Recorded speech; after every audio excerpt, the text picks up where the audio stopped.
hot. Okay.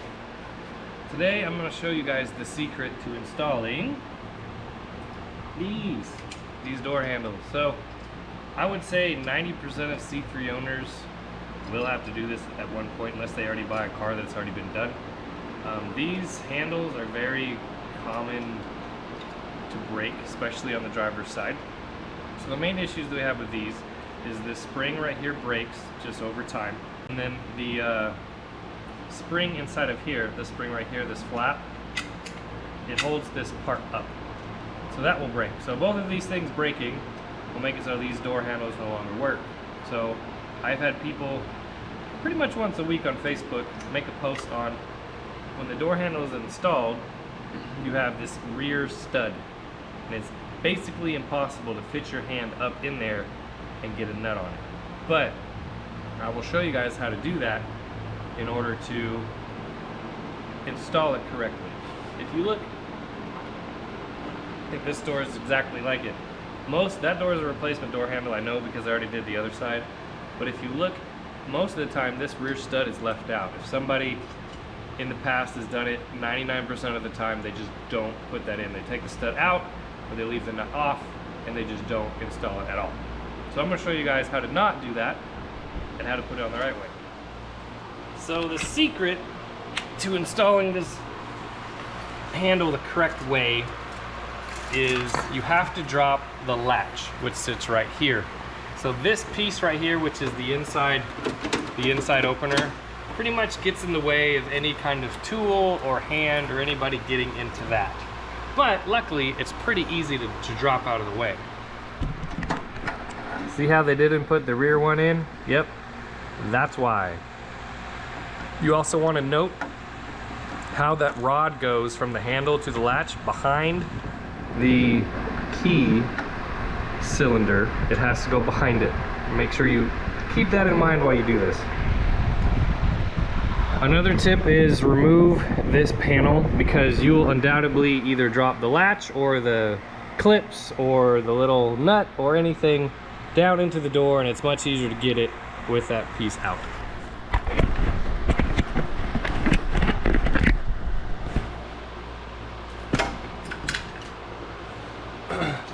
The main tool you're going to want for this is a long set of needle nose pliers, and you're going to want a ratcheting 7/16 wrench, preferably with a curve on the end.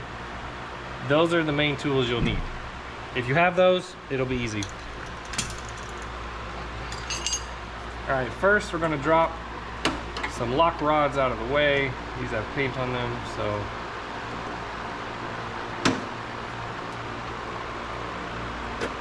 I like to put the clip back on the rod,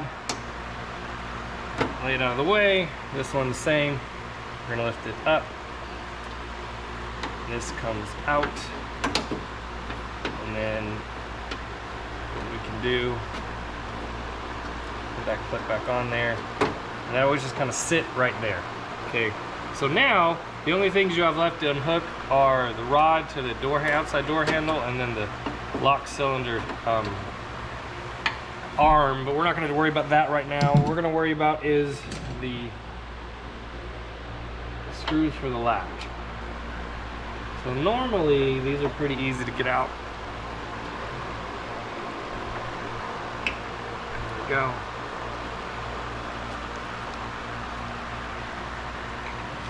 Now I'm going to see if I can show you guys this. So if you look in here, this is the clip that holds the rod for the door handle in, and I'm going to try to do this looking through the camera. So you want to lift up the clip like this, and then you're going to want to push it like that, and what that will do, that will pop that out. You notice I'd lost the clip, so we're going to have to go fish for it. There it is. You'll be doing that a couple times. Let's get this undone.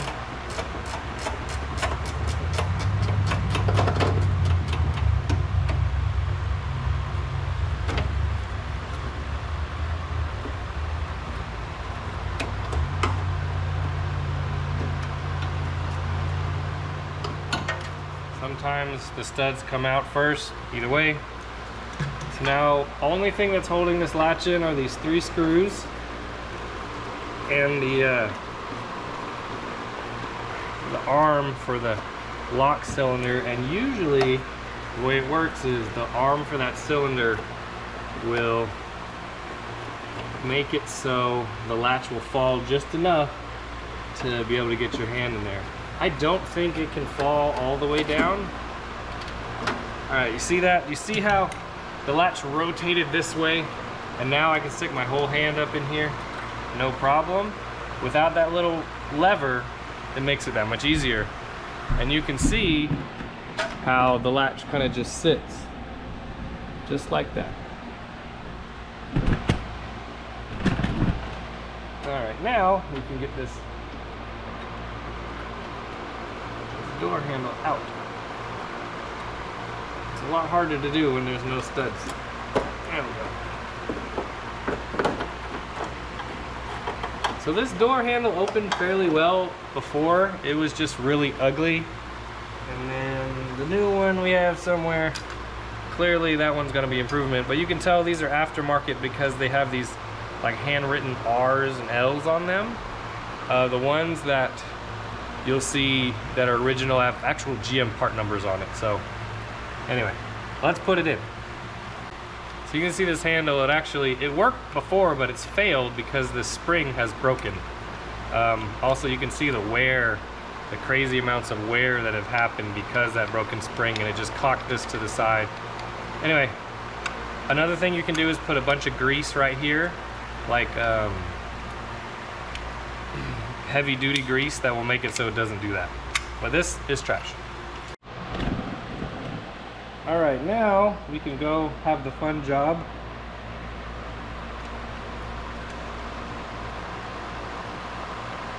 of putting this back in. But before we do that, what we want to do is find the clip that we got off the magnet tool. We're going to slip it on the little arm inside of the latch, because right now is the easiest time to do that. And if you don't do it now, you're going to be sad. So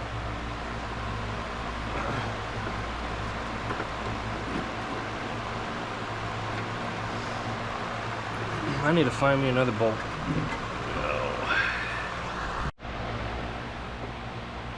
So we're going to fish handle in, and remember,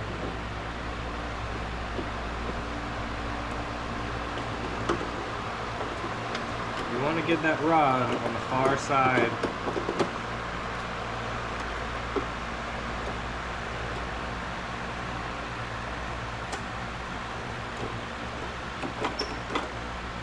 Get that rod on the far side of the latch, and then you can take your bolt, stick your hand in, and easily get to that rear nut right there, easily. Whoever put the handles on this car last did not put either of them on. That's because they did not know this trick. Once you do enough of them, you can figure it out. But you don't want to be that guy that doesn't do it.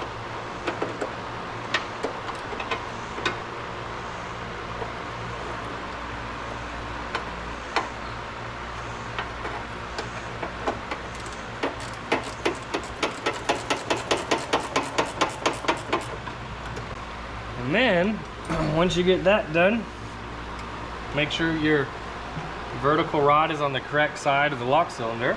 And then you just lift up the latch back where it goes, and you're set. One thing that you can do also is grease everything, because obviously it's going to need it, but you should be good to go. Just like that.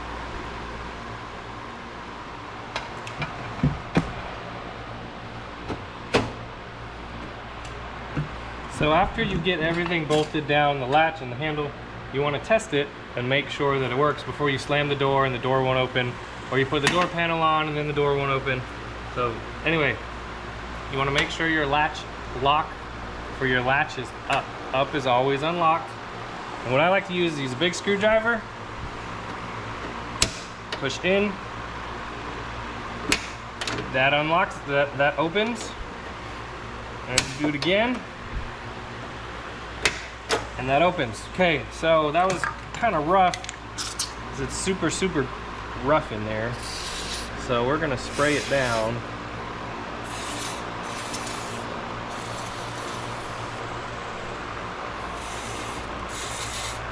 And then we can work it a little bit, and it should get a little bit easier.